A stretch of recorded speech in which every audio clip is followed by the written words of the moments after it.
Ready అమ్మా, begin చేద్దామా? Sir okay.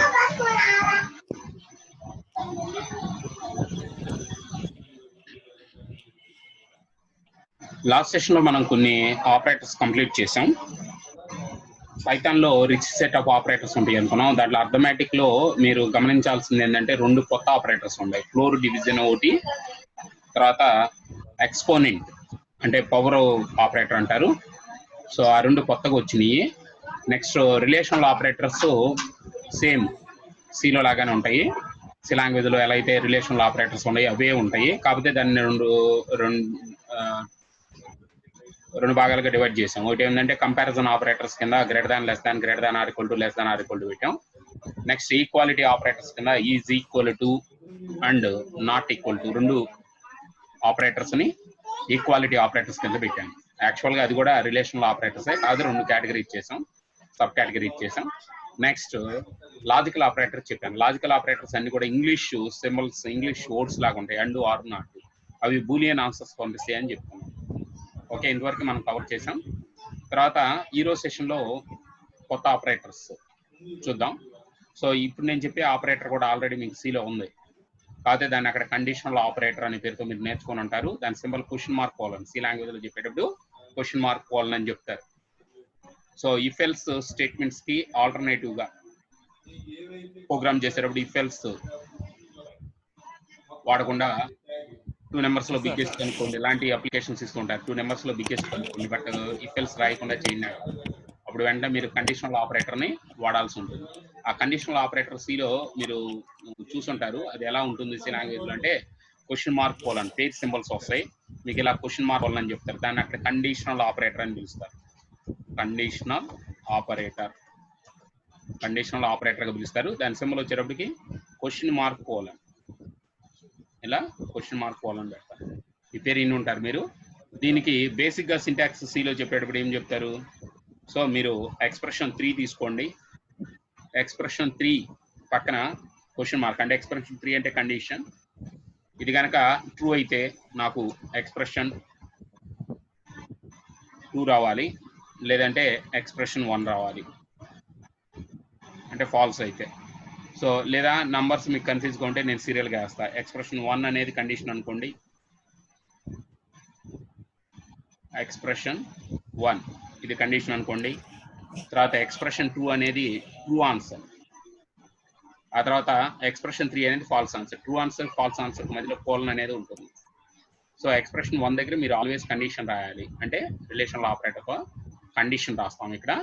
ఇది కనుక సాటిస్ఫైడ్ అయింది అనుకోండి, ఎక్స్ప్రెషన్ 2 అంటే ట్రూ ఆన్సర్ ఇక్కడ మనం రాస్తాం, అది ఎగ్జిక్యూట్ అవుతుంది. ఒకవేళ ఫాల్స్ అయితే, అంటే ఇక్కడ రాసిన ఎక్స్ప్రెషన్ 1 కండిషన్ కనుక ఫాల్స్ అయితే, ఎక్స్ప్రెషన్ 3 దగ్గర నేను రాసిన స్టేట్మెంట్ ఎగ్జిక్యూట్ అవుతుంది, అంటే దీన్ని ఫాల్స్ బ్లాక్ అంటారు. సో ఇలా ఇఫ్ ఎల్స్ స్టేట్మెంట్స్ ని ఈజీగా కండిషనల్ ఆపరేటర్ తో కూడా మీరు మేకింగ్ చేయొచ్చు. ఇది లాంగ్వేజ్ లో కండిషనల్ ఆపరేటర్ అనే పేరుతో ఉంది. ఇదే ఆపరేటర్ ని కొంచెం మార్చి సింబల్, అక్కడైతే క్వశ్చన్ మార్క్ కోలన్ అంటారు, ఇక్కడ క్వశ్చన్ మార్కులు అట్లాంటివి ఏమి ఉండవు. కాకపోతే రాసేటప్పుడు చాలా సింపుల్ ఈజీగా, ఇంత కండిషన్ సి కన్నా ఈజీగా రాయొచ్చు. ఓకే, సిలో కన్నా ఈజీగా చాలా సింపుల్ గా రాసేయచ్చు. అది ఎలా ఉంటుందో చూద్దాం. సో ఇదేమన్నా సి సింటాక్స్ అమ్మా, ఓకేనా? పైన చెప్పింది సి లాంగ్వేజ్ సింటాక్స్, ఇది మనకు అక్కర్లా. ఫాలో అవుతున్నారా? ఓకే, ఇది మనకు అక్కర్లా, డిలీట్ చేసేస్తున్నాం, ఇది మనకు అవసరం లేదు. సో అక్కడ కండిషనల్ ఆపరేటర్ అనే పేరుతో పిలుస్తారు, ఇక్కడైతే దాన్ని టెర్నరీ ఆపరేటర్ అంటారు. కండిషనల్ ఆపరేటర్ కు మరో పేరు సి లాంగ్వేజ్ లో కూడా టెర్నరీ ఆపరేటర్ అని ఉంటుంది. టెర్నరీ అనేది ఎందుకు వచ్చింది? 3 సింబల్స్ అంటే 3 ఆపరెంట్స్ మీద పనిచేస్తుంది. ఇది ఫస్ట్ ఆపరెంట్, ఇది సెకండ్ ఆపరెంట్, ఇది థర్డ్ ఆపరెంట్. 3 ఆపరెంట్స్ మీద పనిచేస్తుంది కాబట్టి టెర్నరీ అని పేరు వస్తుంది. మీకు పేర్లు చెప్పుంటారు, యూనరీ, బైనరీ, టెర్నరీ. యూనరీ అంటే ఒక ఆపరెంట్ మీద పనిచేస్తుంది, like plus plus. Plus plus అనేది ఆపరేటర్ ఒక వేరియబుల్ మీద పనిచేస్తుంది, లైక్ ఫర్ లూప్ లో ఐ ప్లస్ ప్లస్ అని రాస్తారు. అదేవిధంగా బైనరీ ఆపరేటర్ అంటే 2 ఆపరెంట్స్ మీద పనిచేస్తుంది, లైక్ ప్లస్ చేయాలన్నా, మైనస్ చేయాలన్నా, ప్రోడక్ట్ చేయాలనుకున్నా, ప్లస్ కటు ఇటు 2 వేరియబుల్స్ చెప్పాలి. లెఫ్ట్ సైడ్ ఒక variable, right side like A plus B, A minus B. అంటే 2 ఆపరెంట్స్ మీద పనిచేస్తే అది బైనరీ అవుతుంది. ఒక ఆపరెంట్ మీద పనిచేస్తే యూనరీ, 3 ఆపరెంట్స్ మీద పనిచేస్తే టెర్నరీ. ఇక్కడ క్వశ్చన్ మార్క్ కోలన్ అనేది 3 ఆపరెంట్స్ మీద పనిచేస్తుంది. So expression 1 condition block, expression 2 true block, expression 3 false block అన్నమాట. సో ఇలా 3 ఎక్స్ప్రెషన్స్ మీద పనిచేస్తుంది, అంటే 3 ఆపరెంట్స్ మీద పనిచేస్తుంది కాబట్టి దీనికి కండిషనల్ ఆపరేటర్ అనే పేరు వచ్చింది. ఓకే, లేదా సి లాంగ్వేజ్ లో మనకి టెర్నరీ ఆపరేటర్ అనే పేరు కూడా, అక్కడ కూడా టెర్నరీ ఆపరేటర్ అని కూడా దీని పేరు. అయితే ఇప్పుడు నేను ఇక్కడ అదే నేమ్ ని పైథాన్ లో చూపుతున్నా, కానీ సింబల్ మాత్రం క్వశ్చన్ మార్క్ అట్లా ఉండదు. ఇక్కడ ఎలా ఉండిద్దో చూద్దాం. టెర్నరీ ఆపరేటర్,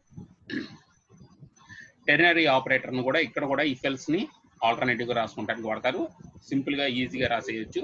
సో అయితే దాని syntax, basic syntax very important. Basic syntax చూడండి. సో ముందు మీరు ఒక వేరియబుల్ లోకి ఆన్సర్ రిసీవింగ్ చేసుకోవాలి.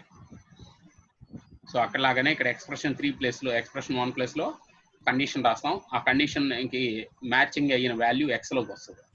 సో ఇక్కడ X equal to left side నేను రాసింది వేరియబుల్ అయి ఉండాలి మస్ట్ అండ్ షుడ్ గా. ఈజ్ ఈక్వల్ టు మీరు దేని మీద రాయాలనుకున్నారు, ఆ ఫస్ట్ వేరియబుల్ నేమ్ ఇక్కడ రాయాలి, లేదా కండిషన్ రాయాలి. ఫస్ట్ వాల్యూ ఇక్కడ పెట్టుకోండి, లేదా కండిషన్ పెట్టుకున్నా సరే. కండిషన్ అంటే లెస్ దాన్ కానీ గ్రేటర్ దాన్ కానీ ఈ ఆపరేటర్స్ తో రాసేదాన్ని కండిషన్ అంటారు.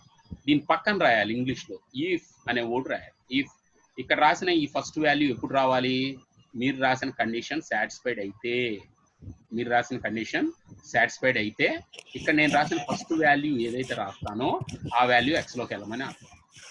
ఒకవేళ ఇక్కడ రాసిన ఇఫ్ పక్కన రాసిన కండిషన్ అంటే రిలేషనల్ ఆపరేటర్ తో నేను రాసిన కండిషన్ కనుక ఫెయిల్ అయితే ఎల్స్ అనే కీవర్డ్ పక్కన రాసిన సెకండ్ వాల్యూని ఎక్స్ లోకి మూవ్ చేయమని అర్థం. ఇది మ్యాచ్ కాబట్టి అప్పుడు ఎక్స్ లోకి సెకండ్ వాల్యూ వెళ్తుంది. ఫస్ట్ ఆఫ్ ఆల్ ఈ సింటాక్స్ మీరు క్లారిటీగా అండర్స్టాండ్ చేసుకొని నోట్స్ లో కూడా రాసుకోవాలి. So syntax most important. Practice example కింద ఇచ్చారు. సో ఇది మళ్ళీ ఇంకోసారి చెప్తున్నాను చూడండి. ఈ స్టేట్మెంట్ యొక్క పర్పస్ ఏంటి అంటే ఇఫ్ ఎల్స్ ని ఆల్టర్నేటివ్ గా వాడుకోవచ్చు. అయితే ఇక్కడ కండిషనల్ ఆపరేటర్ కి వాడేటప్పుడు కూడా, అంటే టెర్నరీ ఆపరేటర్ వాడేటప్పుడు కూడా ఇఫ్ ఎల్స్ కీవర్డ్స్ పెట్టాల్సిందే. సీల్ అయితే ఉండదు. సీల్ అయితే ఇఫ్ ఎల్స్ అనే వర్డ్స్ లేకుండా direct question mark colon symbol తో రాసేస్తాం. ఇక్కడైతే ఇఫ్ ఎల్స్ వర్డ్స్ కూడా పెట్టాల్సింది. ఓకే, సో దీన్ని ఎక్స్ప్రెషన్ ఎట్లా రాసుకోవాలి. So first variable is equal to, అంటే మీకు రావాల్సిన ఆన్సర్ దేంట్లోకి తెచ్చుకోవాలనుకుంటే ఆ వేరియబుల్ నేమ్ తీసుకోండి. Is equal to true answer ఇక్కడ రాయాలి. ఫస్ట్ ట్రూ ఆన్సర్ నువ్వు ఏదైతే అనుకుంటున్నావో, నువ్వు ఏదైతే రిటర్న్ చేయాలనుకున్నావు ఆ వాల్యూ ఫస్ట్ వాల్యూ దగ్గర రాసుకోవాలి. దాని పక్కనే ఇఫ్ కండిషన్ రాయాలి. అర్థమైందా? అంటే దీని ఉద్దేశం ఏంటంటే ఇక్కడ రాసిన ఈ కండిషన్ కనుక ట్రూ అయితే ఈ ఫస్ట్ వాల్యూని ఎక్స్ లోకి మూవ్ చేయమని అర్థం. ఒకవేళ ఇక్కడ రాసిన కండిషన్ ఫెయిల్ అయింది అనుకో, ఎల్స్ పక్కన రాసిన సెకండ్ వాల్యూని మూవ్ చేయమని అర్థం. ఓకే, ఎగ్జాంపుల్ చూస్తే మీకు ఐడియా వచ్చేస్తుంది. ఇక్కడ నేను ఎక్స్ప్లెనేషన్ ఇచ్చాను. If condition is true then first value will be considered, else second value will be considered. Right? So ఒక ఎగ్జాంపుల్ చూద్దాం. తర్వాత ఒకటి కన్నా ఎక్కువ వేరియబుల్స్ ని మీరు డిక్లరేషన్ చేసేటప్పుడు ఒక్కొక్క వేరియబుల్ ని విడిగా రాశారు. A is equal 10, B is equal 20 అలా విడివిడిగా రాశారు. అలా కాకుండా ఒకే టైంలో రాసుకోవచ్చు. కొంచెం అడ్వాన్స్డ్గా ఈ ఫోటో చెప్తున్నాను. తీసుకొని మీరు ప్రోగ్రామ్ చేసేటప్పుడు ఒక్కొక్క వేరియబుల్ పోతామా రెండింటికి కలిపి ఒకేసారి ఇవ్వచ్చు. ఎలా ఇవ్వచ్చు? మన వాయిస్ వినిపిస్తుందా?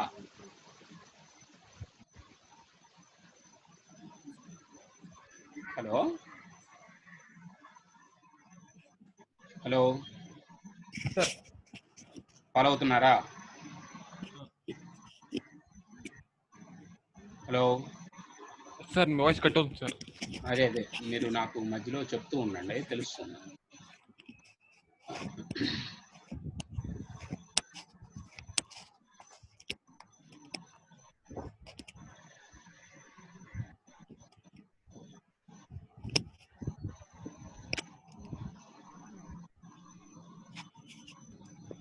Hello sir. హలో వినిపిస్తుందమ్మా?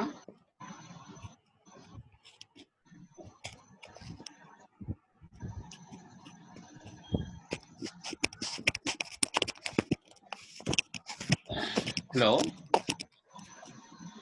Hello hello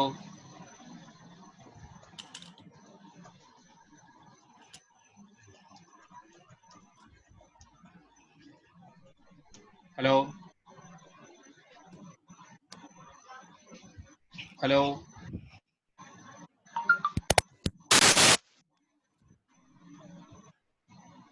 hello hello sir.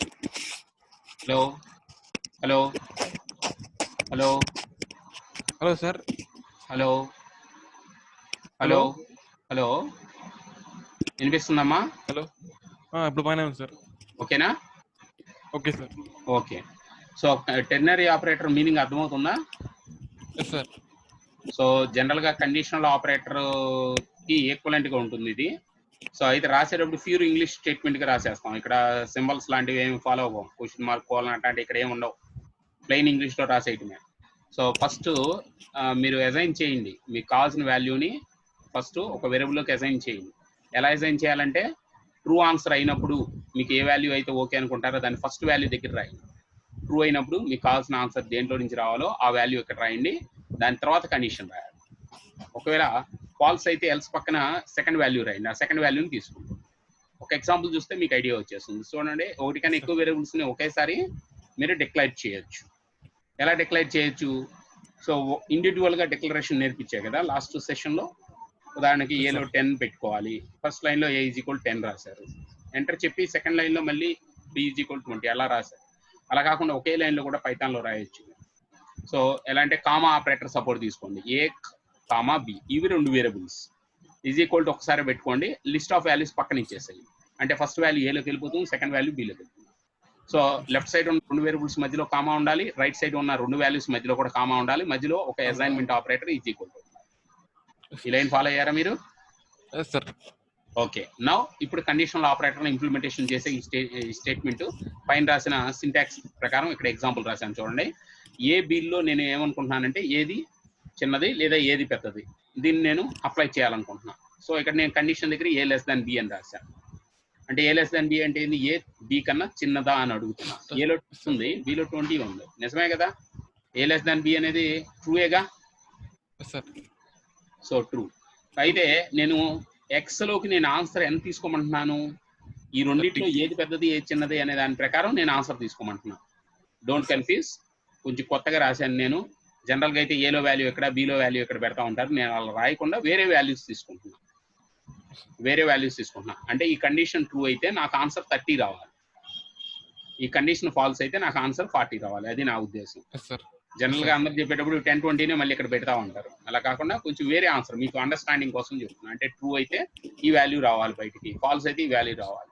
అంటే నేను తీసుకున్న ఇన్పుట్స్ నే నేను అవుట్పుట్ లో చూపించట్లా. ఇది ట్రూ అయితే నాకు లెస్ దాన్ అయితే కనుక ఏ నెంబర్ బి నెంబర్ కన్నా తక్కువ అయితే నాకు ఆన్సర్ 30 రావాలని చెప్తున్నాను. ఓకే.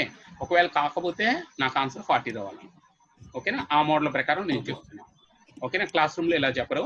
ఇక్కడ 10 పెడతారు, x = 10 పెడతారు, ఇక్కడ ఎల్స్ దగ్గర 20 పెడతారు. ఓకేనా? నేను రాకుండా కొత్త వాల్యూస్ తీసుకొని చెప్తాను. రైట్? అంటే నాకు ఇక్కడ అండర్స్టాండింగ్ ఏంటంటే కండిషన్ ట్రూ అయితే నీకు ఏది రావాలి అని తెలియటం కోసం నేను కొత్త వాల్యూస్ తీసుకున్నాను. ఓకేనా? ఇక్కడ కన్ఫ్యూజేషన్ ఏం లేదు కమ్మా? ఓకే. నెక్స్ట్ ఎగ్జాంపుల్ 2 చూద్దాం. అయితే ఇప్పుడు నిన్న సెషన్ లో మీకు నేను చెప్పాను ఇన్పుట్ ఎలా తీసుకోవాలి. వెయిట్ చేయండి అమ్మా, నేను చెప్తానని చెప్పా కదా. సో ఇన్పుట్ స్కాన్ఎఫ్ లాగా పైథాన్ లో ఇన్పుట్ ఎలా తీసుకుంటారు? చాలా సింపుల్. పైథాన్ లో ఇన్పుట్ ను కూడా ఇంగ్లీష్ స్టేట్మెంటే, జస్ట్ ఇన్పుట్ అంటాం అంతే. అయితే ఇన్పుట్ తో వచ్చే వాల్యూస్ ప్రతిదీ కూడా బై డిఫాల్ట్ పైథాన్ లో స్ట్రింగ్ ఫార్మాట్ లో ఉంటాయి. Remember this point entire the last class. మీకు till the last class you remember this point. Always Python accepted the values, any kind of value it returns and accepted as a string mode only. మీరు integer ఇచ్చిన string mode లోనే ఉంటుంది.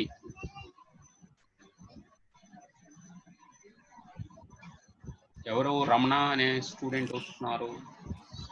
Okay. So ఈ విధంగా మీకు integer mode లోనే ఉంటుంది. రైటా? ఇంటీజర్ మోడ్ లోనే ఉంటుంది. కావాలి నాకు ఇంటీజర్ మోడ్ లో కావాలి. బై డిఫాల్ట్ అది ఏం చేస్తూ ఉంటుంది? మీరు ఏదైనా ఇచ్చారనుకోండి స్ట్రింగ్ మోడ్ లోనే వెళ్తుంది, ఇంటీజర్ మోడ్ లోకి రాదు. ఇంటీజర్ మోడ్ లో కావాలి అనుకుంటే మీరు ఏం చేయాలి? సో కావాలనుకుంటే మీరు ఇంటీజర్ మోడ్ లో ఇక్కడ ఇన్పుట్ అనే ఫంక్షన్ వాడండి. ఫస్ట్ ఇన్పుట్ ఫంక్షన్ వాడండి. ఇన్పుట్ ఫంక్షన్ దగ్గర ఎంటర్ ఫస్ట్ నెంబర్ అని చెప్తున్నా. ఎంటర్ ఫస్ట్ నెంబర్ అనే మెసేజ్ మీకు స్క్రీన్ మీదకి వచ్చేస్తుంది. Enter first number. అయితే నువ్వు ఇచ్చే వాల్యూ నంబర్ ఫార్మాట్ లో ఇచ్చినా గానీ అది స్ట్రింగ్ ఫార్మాట్ లో తీసుకుంటుంది.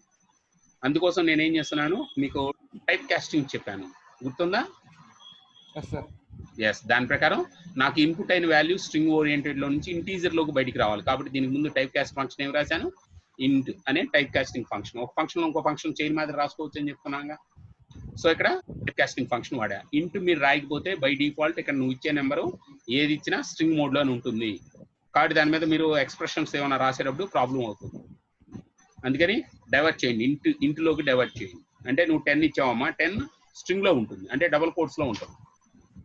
నువ్వు ఇన్పుట్ 10 ఇచ్చినా తీసుకునేటప్పుడు డబుల్ కోట్స్ లో తీసుకుంటుంది కాబట్టి బయటకు వచ్చేటప్పుడు మళ్ళీ అది ఇంటీజర్ గా డైవర్ట్ అవ్వాలంటే ఇంట్ అనే టైప్ కాస్ట్ ఇంటూ అనే టైప్ కాస్టింగ్ ఫంక్షన్ ఉందిగా, ఆ ఫంక్షన్ లో మార్చుకోండి. అలానే బి వాల్యూ కూడా. నా ఇప్పుడు నేను ఏం డిసైడ్ చేయాలనుకుంటున్నాను, ఏ లెస్ దాన్ బి అనే ఎక్స్ప్రెషన్ రాశాను చూడండి. ఏ లెస్ దాన్ బి అనే ఎక్స్ప్రెషన్ రాశా. ఇది కనుక ట్రూ అయింది అనుకోండి, ఇందాక చెప్పినట్టు నేను వేరే 30, 40 అనే వాల్యూస్ కాకుండా అయ్యే వాల్యూస్ తీసుకుంటున్నాను చూడండి. ఇది కనుక సక్సీడ్ అయితే, లెస్ దాన్ సక్సీడ్ అయితే నేను ఏ అనే ఆన్సర్ ను బయటకు పెట్టాను. ఇఫ్ కు ముందు రాయాలి, ఫస్ట్ వాల్యూ అనేది ఇఫ్ కండిషన్ ముందు రాయాలి. ఇది మిన్ లోకి వెళ్ళిపోతుంది. ఒకవేళ ఏ లెస్ దాన్ బి ఫాల్స్ అనుకోండి, అప్పుడు ఎల్స్ పక్కన ఉన్న బి మిన్ లోకి వెళ్తుంది.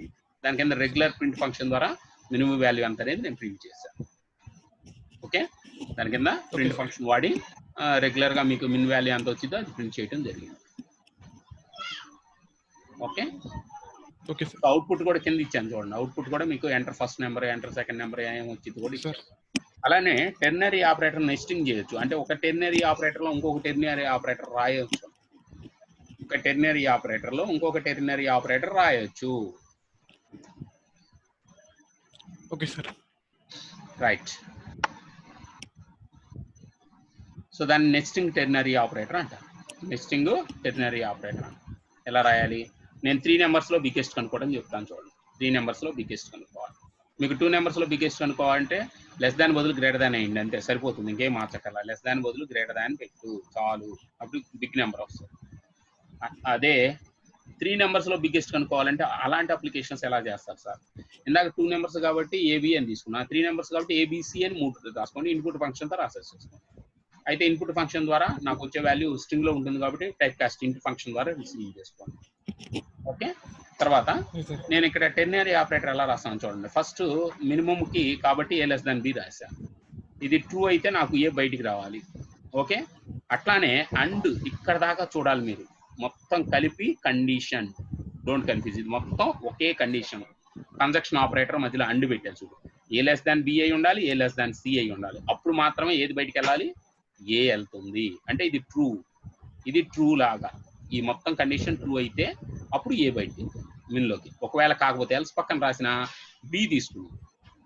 ఓకేనా, ఒకవేళ ఏ లెస్ దాన్ బి ఇది కూడా ఫాల్స్ అయింది అనుకో, దీని పక్కన ఇంకొక ఇఫ్ రాశా చూడు, బి లెస్ దాన్ సి రాశా, అది టేకప్ అవుతుంది. ఇది ట్రూ అయితే అప్పుడు కూడా నీకేం వెళ్ళింది, బి వెళ్తుంది. ఒకవేళ లేదనుకో సి వెళ్తుంది. అట్లా అనమాట. ఓకే, సో ఇలా ఒకే విధంగా సి లైన్ లో కూడా మీరు టెర్నరీ ఆపరేటర్ ను వాడేసేయచ్చు. ఓకే, చాలా సింపుల్ అమ్మా. ఇఫెల్స్ లాంటిదే, చూడటానికి ఇఫెల్స్ లాగానే ఉంటుంది. కాకపోతే జనరల్ గా ఇఫెల్స్ రాసేటప్పుడు ఇఫ్ కండిషన్ రాసి దాని కింద బాడీలో యాక్షన్ స్టేట్మెంట్ ట్రూ యాక్షన్ రాస్తారు, ఇక్కడ లెఫ్ట్ సైడ్ రాస్తారు. సో జనరల్ గా ఇఫెల్స్ రాసేటప్పుడు మీకు సిలో కానీ ఎట్లా రాస్తారు చెప్పండి. సో రాసి చూపిస్తాను చూడు.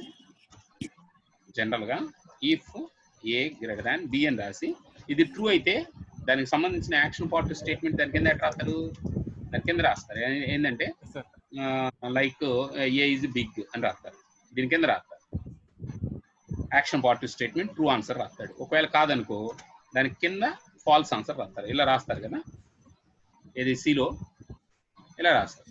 ఇక్కడ టెర్నరీ ఆపరేటర్ చూడటానికి ఇఫ్ ఎల్స్ లాగానే ఉంటది, కానీ ట్రూ ఆన్సర్ ని ఇఫ్ కు ముందు రాయాలి, ఫాల్స్ ఆన్సర్ ని ఎల్స్ పక్కన ఎంత ముందు ఎట్లా రాశారో వేరే ప్రోగ్రామింగ్ లాంగ్వేజ్ అలా రాస్తారు.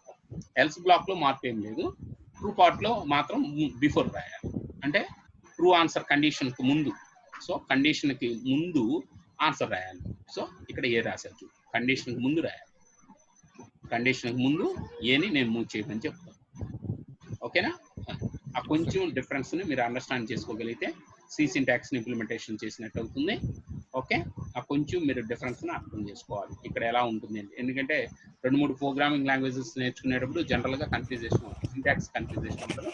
ఒకసారి 2 సార్లు పేపర్ మీద రాసుకోండి, కన్ఫ్యూజేషన్ ఉండదు. అంటే కంపారిటివ్ గా నేర్చుకోండి అక్కడ ఎలా ఉంది, సిలో ఎలా ఉంది, ఇక్కడ సింటాక్సికల్ గా మనం ప్రోగ్రామ్ ఎలా చేసాం. ఇక్కడైతే పైథాన్ లో అయితే సింటాక్స్ ఏమి ఇచ్చారు, ఎలా రాయాలి, 2-3 సార్లు ప్రాక్టీస్ చేశారు అనుకోండి పేపర్ మీద గుర్తుండిపోతుంది. Syntaxes are very important. Syntaxes మీద మనం ప్రోగ్రామ్ చేసుకోగలుగుతాం. ఓకే, సో ఇలా టెర్నరీ ఆపరేటర్ని మీరు వాడవచ్చు. అలానే మినిమం బదులు మ్యాక్సిమం లెస్ దాన్ తీసి గ్రేటర్ దాన్ పెట్టి మళ్ళీ ప్రోగ్రామ్ చేసాం చూడండి. సార్ కాబట్టి అవి మీరు ప్రాక్టీస్ చేసేసుకోండి డైరెక్ట్గా. నెక్స్ట్ Okay, కింద అప్రాపరేట్ ప్రోగ్రామ్స్కి వచ్చి అవుట్పుట్ ఇచ్చాను, ఇది కూడా చూడండి. ఒకసారి పేపర్ మీద నోట్ చేయండి. ఇదిగో కొంచెం స్నిప్పెట్ కోడ్ రాసుకోండి.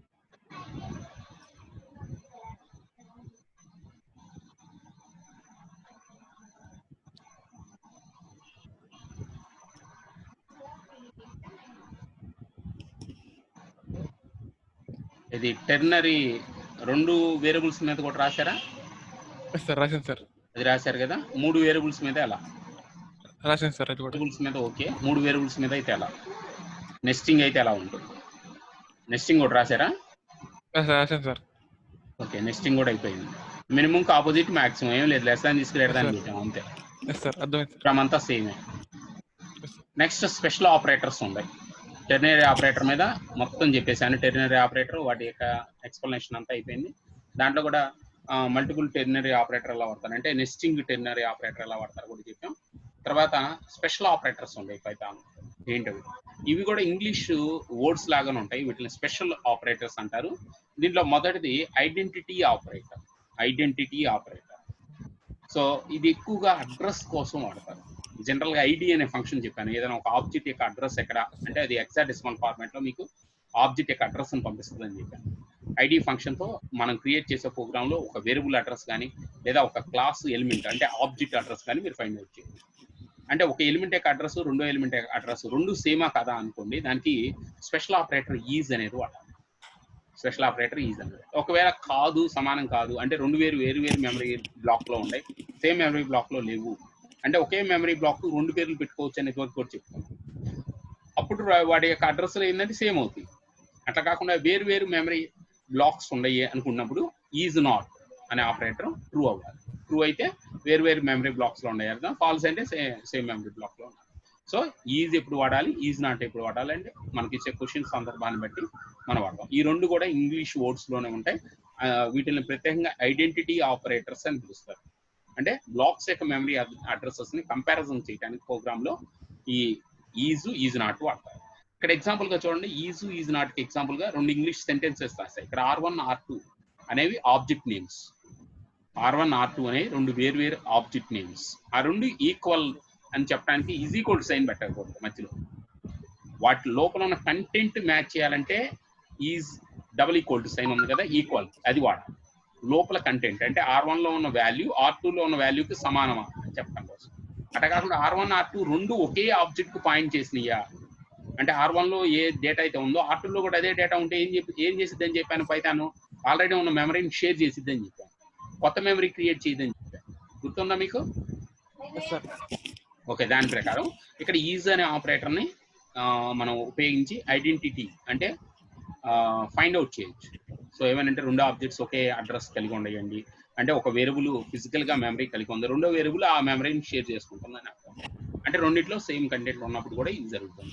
So both R1 R2 pointing to same object. ఒకవేళ సేమ్ కాదనుకోండి ఈజ్ నాట్ ఆపరేటర్ ను వాడాలి. ఇది కూడా ఇంగ్లీష్ ఆపరేటర్. ఈజ్ నాట్ కి స్పేస్ ఉంది చూసుకోండి. ఈజ్ కి నాట్ కి స్పేస్ ఉంటుంది, పక్కన ఆబ్జెక్ట్. ట్రూ ఎప్పుడు R1 R2 అనే ఒకే విధమైన మెమరీకి పాయింట్ చేయకపోతే ట్రూ. ఓకేనా? సో ఆబ్జెక్ట్ ఎగ్జాంపుల్ ఇక్కడ A10 అని రాశాను, B10 అని రాశాను. ఇక్కడ A ఈజ్ B అని రాశాను. క్వశ్చన్ చేసినట్లేదు. A ఈజ్ B అంటే క్వశ్చన్ చేసినట్టు. కాబట్టి ఆన్సర్ నీకేమొస్తుంది? ట్రూ కానీ ఫాల్స్ కానీ అంటే బూలియన్ ఆన్సర్ వస్తుంది. బూలియన్ ఆన్సర్ వచ్చిందంటే ఏవి రెండు వేరియబుల్స్ అడ్రస్ సేమ్ అని. ఓకే, సో ట్రూ అని పక్కన ఆన్సర్ వచ్చింది. అట్లానే కింద ఇంకొక చిన్న ఎగ్జాంపుల్ రాశాను చూడండి. చిన్న ఎగ్జాంపుల్ ఇంకోటి రాశాను. చిన్న ఎగ్జాంపుల్ ఎక్స్ లో ట్రూ పెట్టా, వైలో కూడా ట్రూ పెట్టా. ఇక్కడ మళ్ళీ క్వశ్చన్ చేశా, అప్పుడు ఏం ఆన్సర్ వచ్చింది? అమ్మా ఇక్కడ ట్రూ. ఈ ట్రూ అనేది ఆన్సర్ రా, కమాండ్ కాదు, వచ్చేది ఆన్సర్.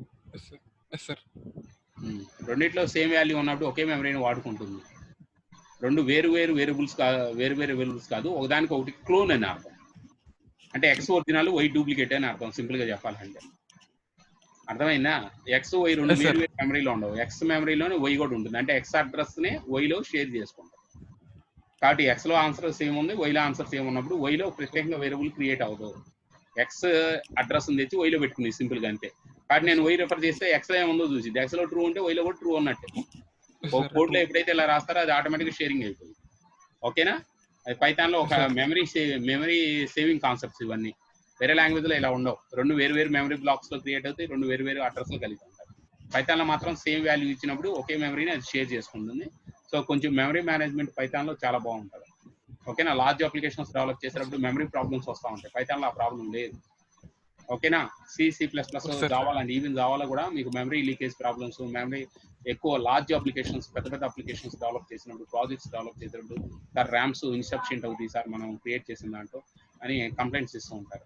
ఎక్కువ ర్యామ్ పెట్టుకుంటే నీకు పని చేస్తుందండి అంటారు. కానీ పైథాన్లో ఆ ప్రాబ్లం లేదు. ఎందుకంటే ఒకే నేమ్తో ఆబ్జెక్ట్స్ ఎక్కడన్నా ఒకే వాల్యూతో ఉండి అనుకోండి, ప్రతిసారి కొత్త నేమ్ అది క్రియేట్ చేయదు. ఉన్న డేటానే షేర్ చేసుకుంటే వెళ్తుంది అనమాట. పేరు మాత్రం వేరే ఉంటుంది. ఓకే, అది పైథాన్లో అడ్వాంటేజ్. అలానే ఇక్కడ ఏలో సత్సాయి ఇచ్చా, బిలో సత్సాయి ఇచ్చా. ఇక్కడ ఐడిని ప్రింట్ చేయమనుకో. ఐడి అంటే అడ్రస్ ప్రింట్ అయ్యింది. ఐడి అంటే అడ్రస్ ప్రింట్ అయ్యింది. కింద కంపారిజన్ చేశా, ఏ ఈజ్ బి అని చెప్పి రాశా. దీని అవుట్పుట్స్ నేనేమి ఇవ్వట్లేదు, మీరు సిస్టమ్ దగ్గర చూడండి. ఓకేనా? నెక్స్ట్ ఎగ్జాంపుల్, ఇంకొక ఎగ్జాంపుల్ మీకు లిస్ట్ అని ఆల్రెడీ డేటా టైప్ చెప్పాను. List data type. Okay, collection of values అని చెప్పుకున్నాం కదా. అట్లా ఇక్కడ లిస్ట్ 1 లిస్ట్ 2లో రెండిట్లో ఒకటే ఇచ్చాను చూడు డేటా. అలా లిస్ట్ 1 ఐడి ప్రింట్ చేయమంటున్నా, అంటే అడ్రస్ ప్రింట్ అయ్యింది. లిస్ట్ 2 ఐడి ప్రింట్ చేయమన్నా, రెండు లిస్ట్ లో కంటెంట్ సేమ్ ఉంది, అడ్రస్ కూడా సేమా కాదా చెక్ చేయమని చెప్తున్నా. సో ఎందుకు ఫాల్స్ వచ్చింది వెరిఫై చేయండి. ఓకే, తర్వాత ఎందుకు మీకు అడ్రస్ సేమ్ రాలేదు అనేది మీకు అర్థం కావాలంటే నేను చెప్పిన లిస్ట్ ఒకసారి రివైజ్ చేయండి. లిస్ట్ ప్రాక్టీస్ చేశారు కదా, ఒకసారి అనలైజ్ చేసుకుంటే ఎందుకు ఇక్కడ నాకు లిస్ట్ 1 లిస్ట్ 2లో ఎందుకండి నాకు వేరు ఇక్కడ లిస్ట్ 1 ఈజ్ లిస్ట్ 2 ఎందుకు ఫాల్స్ వచ్చింది? లిస్ట్ 1లో ఇక్కడ 1 ఇచ్చాము, ఇక్కడ 2 ఇచ్చాము, ఇక్కడ 3 ఇచ్చాము. చూడండి, లిస్ట్ 2లో కూడా సేమ్ ఉన్నట్టు చూడండి, 2, 3 ఇచ్చాను. ఎందుకు ఇది రెండు వేరు మెమరీస్ లోకి వెళ్ళిపోయి ఉంటాయి అంటే, లిస్ట్ ఆబ్జెక్ట్ అనేది ఏంది? Number of elements collection. ఒకటి కాదు కదా, సింగిల్ వాల్యూ కాదు కదా, ఇక్కడ నెంబర్ ఆఫ్ ఉన్నాయి కదా. నెంబర్ ఆఫ్ ఎలిమెంట్స్ ఉన్నదాన్ని షేరింగ్ చేయదు, గుర్తుపెట్టుకోండి. అంటే లిస్ట్ లాంటి దానికి సేమ్ కంటెంట్ ఉన్నప్పుడు రాదు, లిస్ట్ లాంటి వాటికి ఫెయిల్ అవుతుంది. ఓకే, అందుకని ఇక్కడ రెండోసారి ఈజ్ నాట్ వాడినప్పుడు ట్రూ వచ్చింది. లిస్ట్ లాంటికి మెమరీ షేర్ అవుతుంది, అంటే గ్రూప్ ఆఫ్ ఎలిమెంట్స్ కదా అది. గ్రూప్ ఆఫ్ ఎలిమెంట్స్ కి మెమరీ బ్లాక్స్ సేవ్ అవ్వవు, సింగిల్ ఎంట్రీ వాటికి సేవ్ అవుతాయి. లైక్ స్కేలార్ వాల్యూస్, వీటికి ఐడీస్ సేమ్ ఉంటాయి. Content whose amount of values store చేసే లిస్ట్ కానీ, టుపుల్ కానీ, ఓకే సెట్ కానీ, ఇట్లాంటి వాటిల్లో సేమ్ వాల్యూస్ మీరు ఇచ్చిన అడ్రస్ సేమ్ తీసుకో. ఓకే, న్యూ బ్లాక్ ని క్రియేట్ చేస్తుంది. స్కేలార్ వాల్యూస్ మాత్రమే షేరింగ్ ఉంటుంది, అంతేగాని కంటిన్యూ మెమరీ బ్లాక్స్ ఇక్కడ నీకు క్రియేట్ అవుతాయి, అవి షేరింగ్ అవ్వవు. అందుకని వేరు అడ్రస్ లో ఉన్నట్టు మీకు చెప్తుంది. అలానే అదే ఈక్వాలిటీ మ్యాచింగ్ చేశారనుకో, ఈక్వాలిటీ ఈజ్ సేమ్, ఎందుకంటే content same. Equality operator true వస్తుంది, మెమరీ అడ్రసెస్ డిఫరెంట్ కాబట్టి ఈజ్ అనే ఆపరేటర్ ఫెయిల్ అయింది. ఇక్కడ ఈజ్ నాట్ ట్రూ అయింది. చూడండి, ఇక్కడ లోపల కంటెంట్ రెండిట్లో సేమ్ ఉంది కాబట్టి ఈజ్ ఈక్వల్. ఇందాక చెప్పా కదా ఈక్వాలిటీ ఆపరేటర్ వాడినప్పుడు ట్రూ వస్తుందని. సో స్కేలార్ కైనా ఈక్వాలిటీ ఆపరేటర్ ట్రూ వచ్చింది, అక్కడ ఐడి కూడా సేమ్ ఉంటుంది కాబట్టి దానికి కూడా ట్రూ వస్తుంది. కానీ ఐడీస్ ఇక్కడ ఈజ్ అనే ఆపరేటర్ మాత్రం లిస్ట్ దానికి ఫాల్స్ వస్తుంది, ఎందుకంటే ఒక లిస్ట్ అడ్రస్ వేరు, రెండో లిస్ట్ అడ్రస్ వేరు, ఈవెన్ కంటెంట్ సేమ్ ఉన్నా సరే. అంటే స్కేలార్స్ కు మాత్రమే ఇది పనిచేస్తుంది. Whose amount of collection like arrays లాంటి ఎలిమెంట్సే కదా ఇవి, వీటికి మెమరీస్ సేమ్ ఉండవు. ఇది ఒకటి రిమెంబర్, గుర్తుపెట్టుకోండి, ఇది ఒకటి నోట్ చేసుకోండి. ఎరేస్ లాంటి వాటికి ఈవెన్ కంటెంట్ సేమ్ ఉన్నా సేమ్ అడ్రస్ ఉండదు, ఐడీస్ డిఫరెంట్ ఉంటాయి. ఓకే, సో అది ఈక్వాలిటీ ఆపరేటర్ వాడినప్పుడు కంటెంట్ సేమ్ ఉంది కాబట్టి లోపల మీకు ట్రూ ఆన్సర్ వస్తుంది. Are you follow?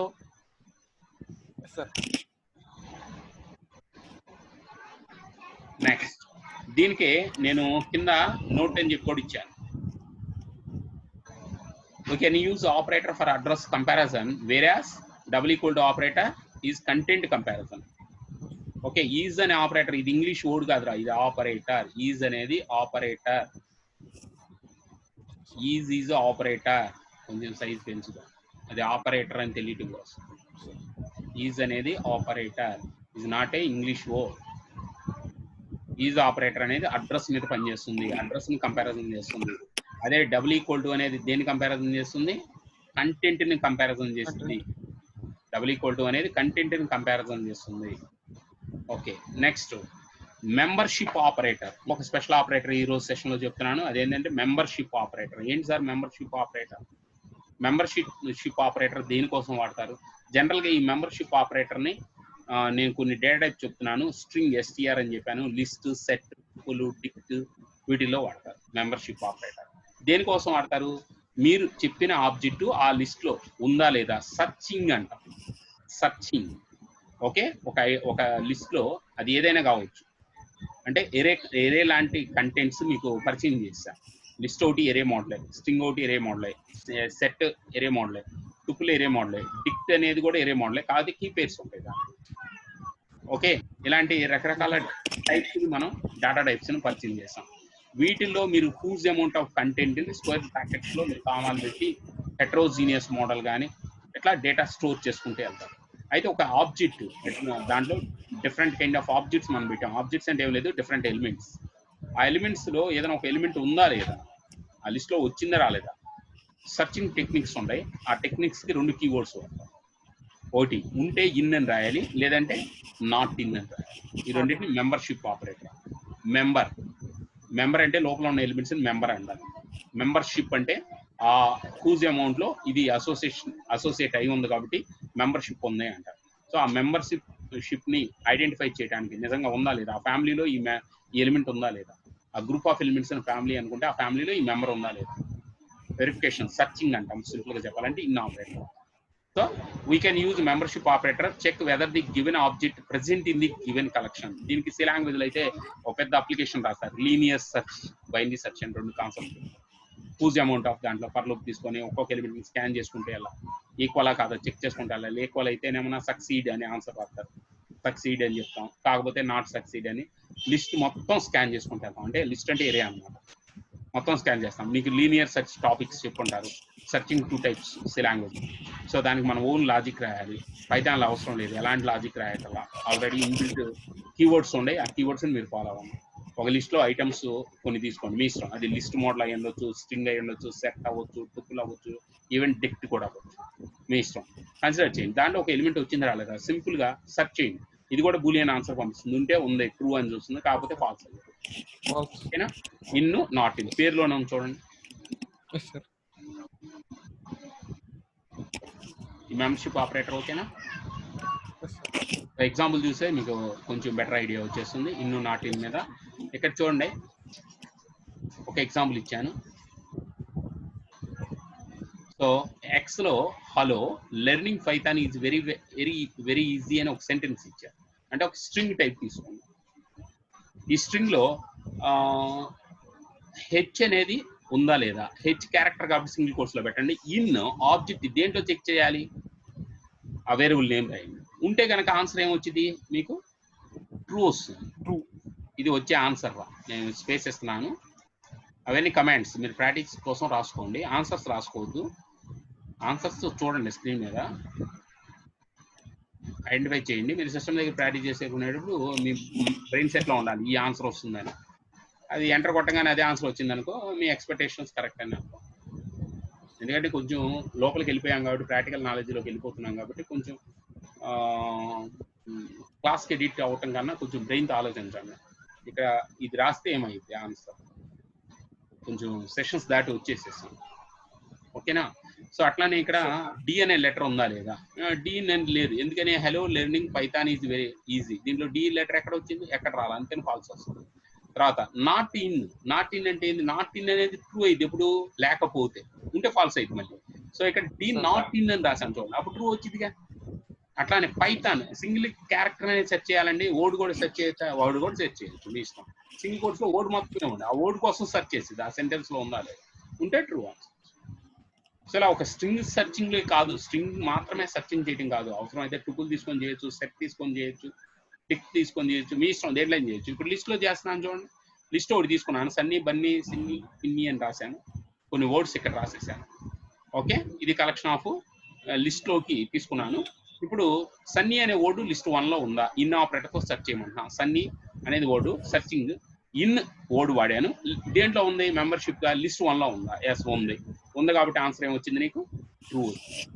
True or you follow? Sir so next చూడండి కింద ఇక్కడ ఒక లెటర్ బన్నీ కదా, టీ పెట్టే, అది లేదుగా కాబట్టి ఫాల్స్ వచ్చింది. నెక్స్ట్ నాట్ ఇన్తో చేశాను. నాట్ ఇన్ అంటే లేకపోవటం, ట్రూ ఏగా వచ్చేది నీకు, సో దానికోసం సార్. సో ఇన్ని రకాల మన ఆపరేటర్స్ నేర్చుకున్నాం కదా. ఈ ఆపరేటర్స్ ఒక కొన్ని అసోసియేట్ రూల్స్ ఫాలో అవుతాయి. అంటే మీరు రాసేటప్పుడు పెరాంథసిస్ సపోర్ట్ క్యాల్కులేషన్స్ లాంటివి కొంచెం కాంప్లెక్స్ క్యాల్కులేషన్స్ ఇప్పటి వరకు మీకు పరిచయం చేయాల. ఒకే ఎక్స్ప్రెషన్ లో నేను ప్లస్ పెడతాను, మైనస్ పెడతాను, ఇంటూ పెడతాను, ఎక్స్పోనెంట్ ఆపరేటర్ పెడతాను, ఇలా అన్ని రకాల ఆపరేటర్స్ ని అర్థమెటిక్ ఆపరేటర్స్ అయి ఉండొచ్చు, లేదా రిలేషనల్ ఆపరేటర్స్ అయి ఉండొచ్చు, లేదా లాజికల్ ఆపరేటర్స్ అయి ఉండొచ్చు, లేదా టెర్నరీ అవ్వచ్చు. ఇలా రకరకాల ఆపరేటర్స్ తో నేను ఏదైనా ఎక్స్ప్రెషన్ బిల్డ్ చేశాను అనుకోండి, దాంట్లో ఫస్ట్ ఏది ఎగ్జిక్యూట్ అయింది, తర్వాత ఏది ఎగ్జిక్యూట్ అయింది అనేది ఒక ఆర్డర్ ని డిసైడ్ చేయడాన్ని ప్రెసిడెన్స్ అంటారు. ఆపరేటర్ ప్రెసిడెన్స్ అంటారు. సీలో కూడా చెప్తారు మీకు. ఆపరేటర్ ప్రెసిడెన్స్ లో సీలో మీకు చెప్పేటప్పుడు మాక్సిమం లెఫ్ట్ టు రైట్ జరుగుతుందండి ఎక్స్ప్రెషన్ అని చెప్తారు. ఇక్కడైతే ప్రెసిడెన్స్ లో ఫస్ట్ దేనికి ఇంపార్టెన్స్ ఉండిద్ది అనేది ఒక చార్ట్ తీసుకున్నాను, ఆ చార్ట్ లో చెప్తున్నాను. మల్టిపుల్ ఆపరేటర్స్ ని ఒకే స్టేట్మెంట్ లో వాడినప్పుడు ఈ ప్రెసిడెన్స్ ని మీరు ఫాలో అవ్వాలి. ఓకే, ఎందుకంటే మీరు పేపర్ మీద వర్కౌట్ చేసినప్పుడు ఆన్సర్ ఒకటే వస్తుంది, సిస్టమ్ మీద వేరే చూపిస్తుంది. ఎందుకు ఇలా వచ్చింది అనేది తెలియాలంటే ముందు మీకు ప్రెసిడెన్స్ మీద నాలెడ్జ్ ఉండాలి. అంటే ఏ ఆపరేటర్ తర్వాత ఏది పని చేసేది. ఒక ఎక్స్ప్రెషన్ లో రకరకాల ఆపరేటర్స్ పెట్టాను, ఫస్ట్ ఏది పని చేసి తర్వాత ఏది పని చేసి దాని ఆర్డర్ గుర్తుంటే ఓ దీని ప్రకారం తీసుకుంది కాబట్టి ఆన్సర్ ఎలా వచ్చింది అనేది తెలుస్తుంది. ఓకే, దాని ఆపరేటర్ ప్రెసిడెన్స్ అంటారు. ఇది కూడా మీకు థియరీ క్వశ్చన్ ఉంటుంది. ఓకే, ఎగ్జాంపుల్ చూడండి. ఈ ఎక్స్ప్రెషన్ లో నేను 3 రకాల ఆపరేటర్స్ తీసుకున్నాను, ప్లస్ ఇంటూ రెండు తీసుకున్నాను, 2 రకాల ఆపరేటర్స్ తీసుకున్నాను. సో జనరల్ గా మనం ఎక్స్పెక్ట్ చేస్తాం 3 + 10 లేదా 10 × 2. సో జనరల్ గా లెఫ్ట్ నుంచి రైట్ కి చేయకూడదు, చేస్తే తేడా వస్తుంది. 3+ అన్నాం కదా, 3 + 10 చేసాం అనుకో 13, 13 × 2 26 అయింది. అదే 23 ఎందుకు వచ్చింది? 23 ఎందుకు వచ్చిందంటే ముందు మీకు అర్థమెటిక్ ఆపరేటర్స్ లో ప్లస్ కన్నా ఇంటూకి ఇంపార్టెన్స్ ఉంటుంది. ప్లస్ మైనస్ లీస్ట్ ప్రయారిటీ కలిగి ఉంటాయి, మల్టిప్లికేషన్ డివిజన్ హైయెస్ట్ ప్రయారిటీ కలిగి ఉంటుంది. సీలో కూడా చెప్తారు. ఒక ఎక్స్ప్రెషన్ లో ప్రోడక్ట్ ఆపరేటర్ పనిచేశాక ఎడిషన్ ఆపరేటర్ పనిచేసింది అని చెప్తారు. అందుకని ప్రోడక్ట్ ఆపరేటర్ 10 × 2 ఇక్కడ పనిచేసింది first. So product operator first పనిచేస్తుంది అంటే 10 × 2 ఎంత 20, తర్వాత ఎడిషన్ ఆపరేటర్ పనిచేసింది. సో +3 కాబట్టి 23 వచ్చింది. ఓకే, అలానే 3 + 10 ఇది ఒక బ్రాకెట్ లో పెట్టి ఇంటూ 2 పెట్టా. ఇది ఎలా పనిచేసింది సార్, ఇది కూడా గుర్తుపెట్టుకోండి. సో అసోసియేటివ్ లా ప్రకారం ప్రెసిడెన్స్ రూల్స్ ప్రకారం బ్రాకెట్స్ కి హైయెస్ట్ ప్రయారిటీ ఉంటుంది, తర్వాత ప్రోడక్ట్ ఆపరేటర్, తర్వాత ప్లస్ ఆపరేటర్. ఒక ఎక్స్ప్రెషన్ లో బ్రాకెట్స్ కూడా ఉన్నాయి అనుకోండి, బ్రాకెట్స్ లో ఉన్నది ఫస్ట్ పని చేస్తుంది, తర్వాత బ్రాకెట్స్ బయట ఉన్నాయి పని చేస్తుంది. మా ఫాలో అవుతున్నారా? ఓకే, సో ఇక్కడ 3 × 10 3 + 10 ఫస్ట్ పని చేస్తుంది. 3 + 10 ఎంత 13 తర్వాత బ్రాకెట్ లో ఎగ్జిక్యూట్ అయింది, ఆ తర్వాత ప్రోడక్ట్ ఆపరేటర్ 13 × 2 26 అలా వస్తుంది. 26. ఓకే, నెక్స్ట్ మీకు ప్రెసిడెన్స్ అండర్స్టాండింగ్ కోసం ఇక్కడ నేను ఒక చార్ట్ వేసేసాను. ముందు హైయెస్ట్ ప్రయారిటీ బ్రాకెట్స్ ఉంటుంది, తర్వాత ఎక్స్పోనెంట్ ఆపరేటర్ పవర్ ఆపరేటర్ అంటారు దానికి ఉంటుంది, తర్వాత టిడ్లు ఇంకా ఈ సింబల్ రాలేదురా మీకు వస్తుంది, తర్వాత బిట్ వైజ్ ఆపరేటర్స్ తో పెద్ద మనకు ఉపయోగం ఏమి ఉండదమ్మా, అందువల్ల బిట్ వైజ్ ఆపరేటర్ నేను ఇగ్నోర్ చేస్తున్నాను. అవి స్టూడెంట్ ఏజ్ లో ఎక్కువగా మనం ఎక్కడ వాడడం, ఏదైనా సాఫ్ట్వేర్ సైడ్ వెళ్ళినప్పుడు బిట్ వైజ్ ఆపరేటర్స్ అవసరం అవుతాయి. సో అది కూడా మీకు నేను చెప్తాను, కాకపోతే మనం ఎక్కడ బిట్ వైజ్ ఆపరేటర్స్ మీద ప్రాక్టీస్ చేయం, జస్ట్ నేర్చుకొని వదిలేస్తాం. ఎక్కువగా మనం ప్రాక్టీస్ చేసే అప్లికేషన్స్ అన్నింటిలో కూడా arithmetic operators, relational operators, ternary operators వీళ్ళ మీద మనం కోడింగ్ చేసుకుంటూ వెళ్ళిపోతాం. కానీ బిట్ వైజ్ ఆపరేటర్స్ కూడా ఉన్నాయి, కానీ అవి కూడా నేర్పిస్తాను, నెక్స్ట్ క్లాస్ లో చూపిస్తాను ఇవి కూడా. కాదు ఈ సెషన్ లో నేను తీసేసాను అవి. బిట్ వైజ్ ఆపరేటర్స్ తో పెద్దగా మనకి ఉపయోగం ఏమి ఉండదు. సాఫ్ట్వేర్ అప్లికేషన్స్ డెవలప్ చేసినప్పుడు బిట్ వైజ్ ఆపరేటర్స్ వాడరు. లో లెవెల్ అప్లికేషన్ ప్రోగ్రామింగ్ చేసేవాళ్ళు, అలాంటి సాఫ్ట్వేర్ డెవలపర్స్ ఎవరైనా బిట్ వైజ్ ఆపరేటర్స్ వాడతారు. లో లెవెల్ అంటే బిట్ లెవెల్లో ప్రోగ్రామ్ చేసే వాళ్ళకి అవసరం, మనకు పెద్దగా అవసరం లేదు. అందువల్ల బిట్ వైజ్ ఆపరేటర్స్ నేను ఇగ్నోర్ చేశా. మామూలుగా అయితే మీకు క్వశ్చన్ ఇస్తారు కాబట్టి ఎగ్జామ్ లో చూపిస్తాను ఇవి ఎట్లా ఉంటాయి ఏముంటాయి చూపిస్తాను, కానీ దాని మీద పెద్దగా మనం దాని గురించి కాన్సన్ట్రేషన్ చేయగలం. మనం కాన్సన్ట్రేషన్ చేయాల్సిన ఏరియా మొత్తం మీకు పరిచయం చేస్తున్నాం. లేటర్ సెషన్ లో లైట్ గా చూపిస్తాను బిట్ వైజ్ ఆపరేటర్స్ అంటే ఇవంటే ఏమో సింబల్స్ ఇవ్వమో అని చూపిస్తాను. Okay, so next arithmetic operators తర్వాత ప్రయారిటీ ఉంటుంది. ఓకే, తర్వాత ప్లస్ మైనస్ ఎడిషన్ సబ్ట్రాక్షన్ కి ప్రయారిటీ ఉంటుంది. ఈ విధంగా ఒక ప్రయారిటీని అది ఫాలో అవుతుంది. ఆ తర్వాత లెఫ్ట్ నుంచి రైట్ కి, సరే ఈ సింబల్స్ లో మరి లెఫ్ట్ నుంచి రైట్ కి వెళ్తుంది, ఇవి బిట్ వైజ్ ఆపరేటర్స్ అమ్మా, ఇంకా పరిచయం చేయలేదు, చేస్తాను. సో నెక్స్ట్ ఇవి వచ్చేటప్పటికి ఇది కూడా bitwise operator, bitwise and అంటారు, బిట్ వైజ్ ఆర్ అంటారు, bitwise exclusive or and or. Next relational comparison operators ఎటు నుంచి ఎటు పని చేస్తాయి.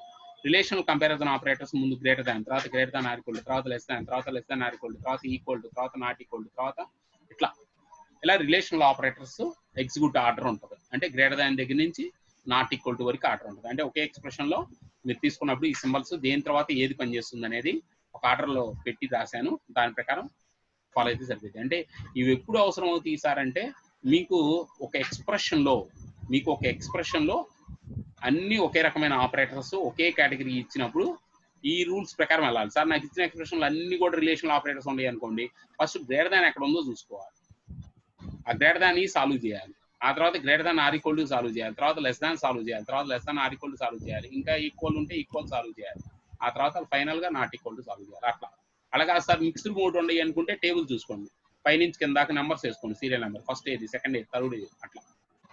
ఓకేనా. నెక్స్ట్ లాజికల్ ఆపరేటర్ లో ఫస్ట్ మీకు ఈజ్ నాట్, ఈ స్పెషల్ ఆపరేటర్స్ అంటారు, ఐడెంటిటీ ఆపరేటర్స్ అంటారు, ఈజ్ తర్వాత ఈజ్ నాట్ పనిచేస్తుంది.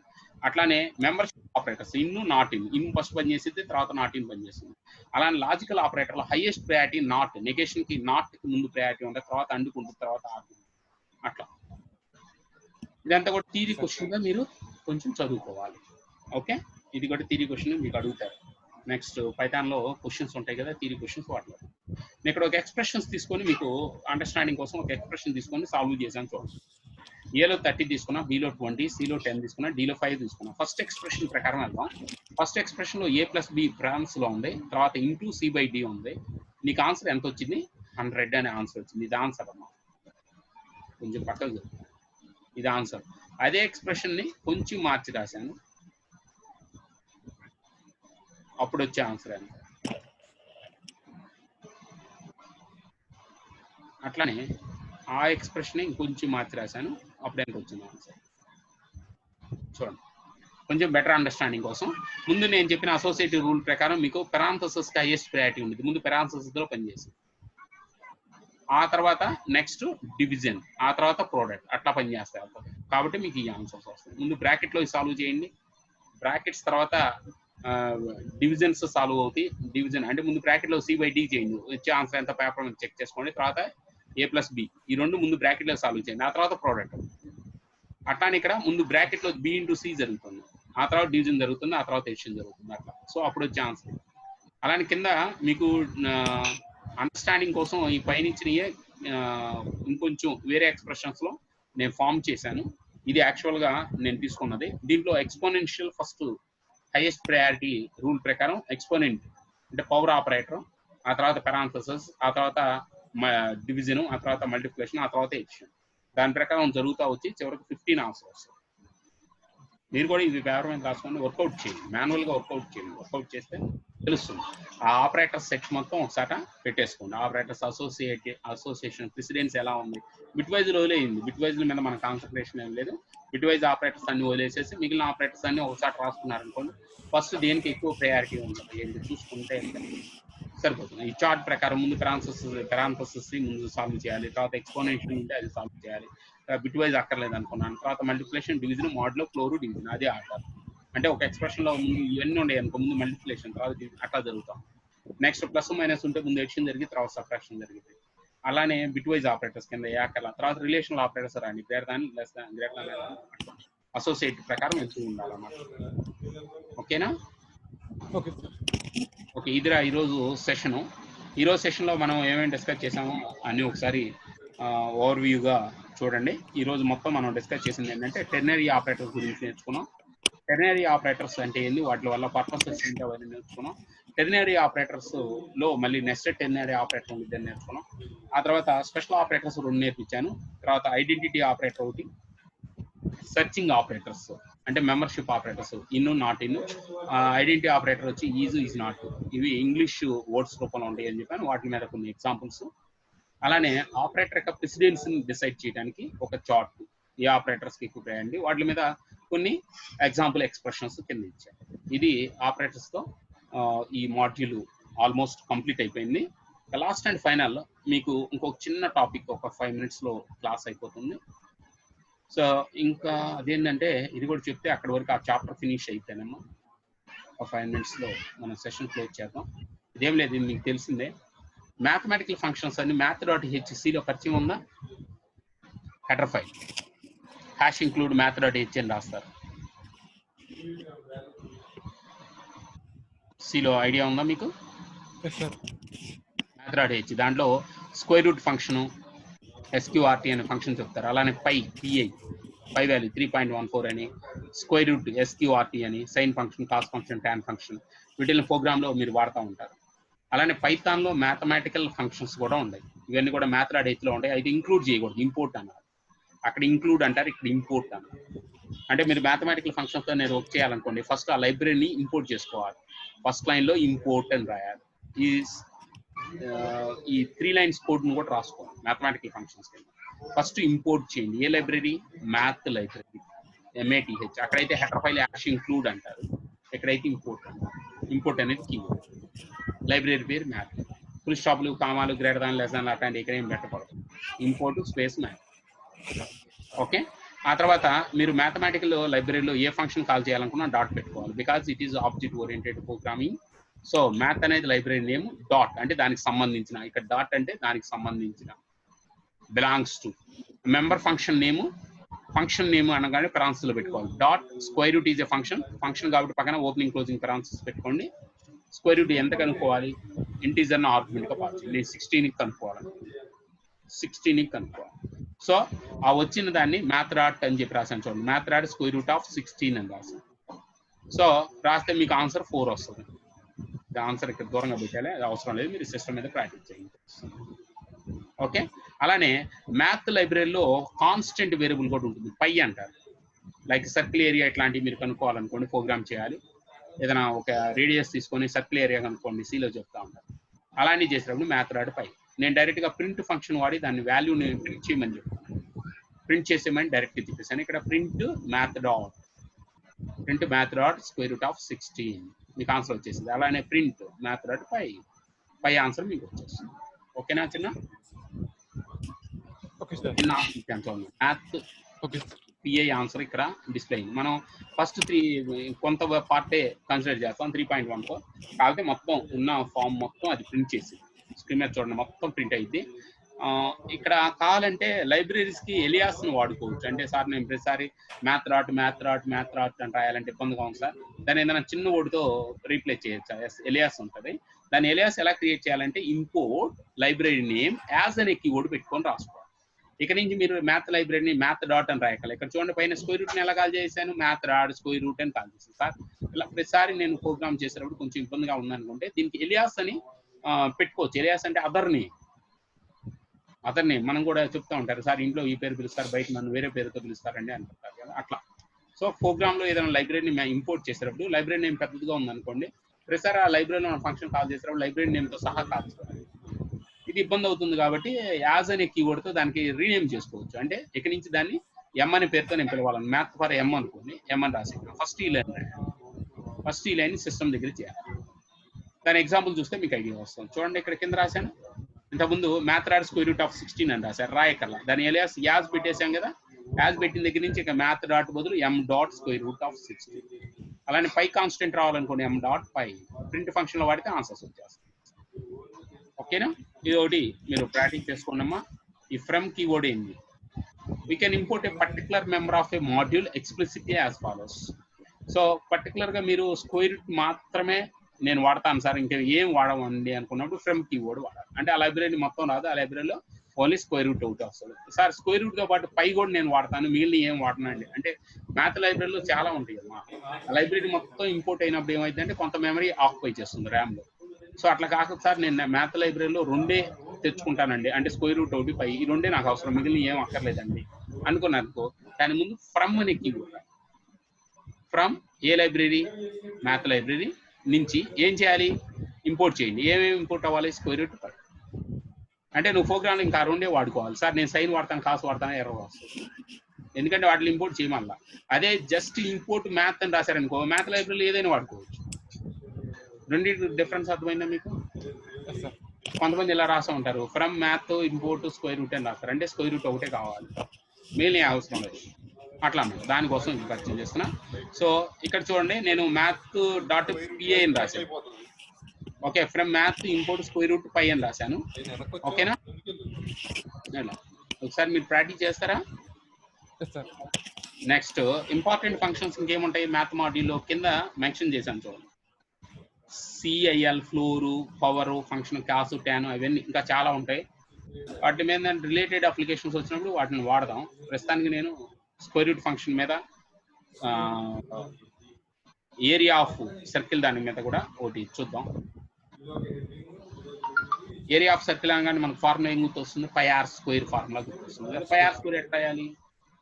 పై ఇంటూ ఆర్ స్క్వేర్ అంటే మీకు ఎక్స్పోనెంట్ ఆపరేటర్ చెప్పాను, 2 స్టార్లు పెట్టండి సార్. ఎవరే అంటే పవర్ అయినా ఆర్ స్క్వేర్ అయినా. ఓకేనా? అర్థమైందా? Okay sir. Okay sir. Okay, so దీని ఆన్సర్ నాకేమొచ్చిందండి, ఇక్కడ ఇంపోర్ట్ చేయమని చెప్పాను. ఇంపోర్ట్ బట్ ఒకటే నేను తెచ్చుకుంటున్నాను కాబట్టి ఫ్రమ్ మ్యాథ్ అని చెప్పి రాశాను. ఆర్ వాల్యూ నేను ఎంత తీసుకున్నాను చూడండి, ఆర్ ఈక్వల్ టు 16. అమ్మా ఇది ఫార్ములా రా, ఇది ఫార్ములా, ఇది మీకోసం కోడింగ్. ఇది ఇక్కడి నుంచి మీరు ప్రాక్టీస్ చేయాల్సిన ఫ్రమ్ దగ్గర నుంచి. ఇది సిస్టమ్ మీద ప్రాక్టీస్ చేయాలి. పైన ఫార్ములా, ఇది ఫార్ములా, ఇది నోట్ చేసుకోవటం. అంటే pi r square is the formula of to find the area of a circle. దానికోసం మీరు ప్రాక్టీస్ చేసుకోవాలనుకున్న ఎగ్జాంపుల్ ఇది కింద ఉంది, ఫ్రమ్ దగ్గర నుంచి. ముందు ఇంపోర్ట్ చేయండి, పై వాల్యూని ఇంపోర్ట్ చేయండి. తర్వాత రేడియస్ నేను ఎంత అనుకుంటున్నాను? 16 అనుకుంటున్నాను. ఆర్ వాల్యూ 16 అనుకుంటున్నా. తర్వాత డైరెక్ట్ గా క్యాల్కులేషన్ చేసి ప్రింట్ చేయొచ్చుగా, మళ్ళీ వేరియబుల్తో పని లేదుగా. ఇంతకుముందు అథమెటిక్ ఆపరేటర్ చెప్పినప్పుడు చెప్పాను, A+B డైరెక్ట్ గా రాశాను. అట్లా పై ఆర్ స్క్వేర్ ఫార్ములా ఇక్కడ డైరెక్ట్ గా రాసేసాను. వచ్చిన ఆన్సర్ ని ఏరియా ఆఫ్ సర్కిల్ అనే కామెంట్ పక్కన సబ్స్టిట్యూట్ చేయమని డైరెక్ట్ గా ప్రింట్ చేసేసి, ఇలా ఓన్లీ 3 లైన్స్ లో మీరు కోడ్ చేసేయచ్చు. 3 లైన్స్ లో కోడ్ చేసేయచ్చు, ఆన్సర్ వచ్చేసి. ఓకే, పైథాన్ అంత ఈజీ నేర్చుకోవడం, చాలా సింపుల్ గా ఈజీగా ఉంటుంది. ఓకే, ఇంతే. ఆ 3 లైన్స్ కోడ్ చేయండి, మీరు సిస్టమ్ మీద ఆన్సర్ సర్కిల్ ఏరియా వచ్చేస్తారు. చాలు, ఈ పూట ఎంతవరకు చాలమ్మా. ఈ పూట ఎంతవరకు మీరు చక్కగా ల్యాబ్ చేసేసి చూసుకొని రెస్ట్ తీసుకోండి. రేపు సెషన్లో మీకు కొత్త చాప్టర్, రేపు నుంచి కొంచెం స్పీడప్ అవుతాయి క్లాసెస్. సో ఇంతవరకు పార్ట్ 1 అంటే నేను చెప్పాలనుకున్న బేసిక్ ఫౌండేషన్ క్లాస్ మొత్తం కంప్లీట్ అయిపోయింది. ఇంకేం లేదు, బేసిక్ క్లాస్ కంప్లీట్ చేసేసాను. సో రేపు నుంచి అచ్చంగా ప్రాక్టికల్ సెషన్ స్టార్ట్ అవుతుంది. సో సబ్జెక్ట్ పార్ట్ 2లోకి రేపు నుంచి ఎంటర్ అయిపోతాం. పార్ట్ 1 అయిపోయింది, మాస్టర్ రిపోర్ట్ చేయండి. పార్ట్ 1 కంప్లీట్ చేశారు సార్ అని. పార్ట్ 2 అంటే 2వ యూనిట్ స్టార్ట్ చేయబోతున్నాం. ఫస్ట్ యూనిట్ మీకు సిలబస్ ఓవర్, సెకండ్ యూనిట్ రేపు నుంచి స్టార్ట్ అవుతుంది. అదేంటంటే ఇన్పుట్ అవుట్పుట్ స్టేట్మెంట్స్. పైథాన్ లో ఎన్ని రకాల ఇన్పుట్స్ ఉన్నాయి, ఎన్ని రకాల అవుట్పుట్స్ ఉన్నాయి. నేను ఇక్కడ అవుట్పుట్ అనగానే ప్రింట్ చెప్పాను. ఇన్పుట్ అంటే ఈపోర్ట్ పరిచయం చేశాను, ఇన్పుట్ అనే ఫంక్షన్. అది కాక ఇంకేముండయ్యా, ఇన్పుట్ లో రకాల టైప్స్ ఉంటాయి. అవి ఏంటి? పైథాన్ లో మొత్తం ఇన్పుట్ అవుట్పుట్స్ చాప్టర్ మొత్తం చెప్పేస్తారు. అయితే దాని మీద ఎగ్జాంపుల్స్ చెప్తాను. ఆ తర్వాత అక్కడి నుంచి ఇంకా స్పీడప్ అవుతాయి. Control statements, loops, control. తర్వాత మీరు లూప్స్ నేర్చుకున్నారు ఆ చాప్టర్. అంటే సిలో ఉంది, ఇక్కడ ఎలా ఉంటుంది, వాటి మీద కొన్ని బెటర్ ఎగ్జాంపుల్స్, మంచి మంచి ఎగ్జాంపుల్స్ అవి పైథాన్ లో ప్రాక్టీస్ చేయడానికి కొంచెం ఏంటంటే రేపు నుంచి కొంచెం స్పీడప్ అయిపోతుంది, కోర్స్ స్పీడప్ అవుతుంది. మీరు చక్కగా కూర్చొని వర్కౌట్ చేసుకుంటారు. ఓకే నేను చిన్న నోట్ చేసుకున్నారు. ఇంకోటి ఏదైనా రాసుకోవాలనుకుంటే స్పీడ్ పైకి జరుగుతుంది, రాసేసుకుంటారా? సరే, ప్రాక్టీస్ చేసేసుకొని వెళ్ళండి అమ్మా. మళ్ళీ రేపు సెషన్లో రేపు మార్నింగ్ 9కి రండి, రేపు ఉదయం 9ంటికి రండి అమ్మా. సరే సరే, ఓకే.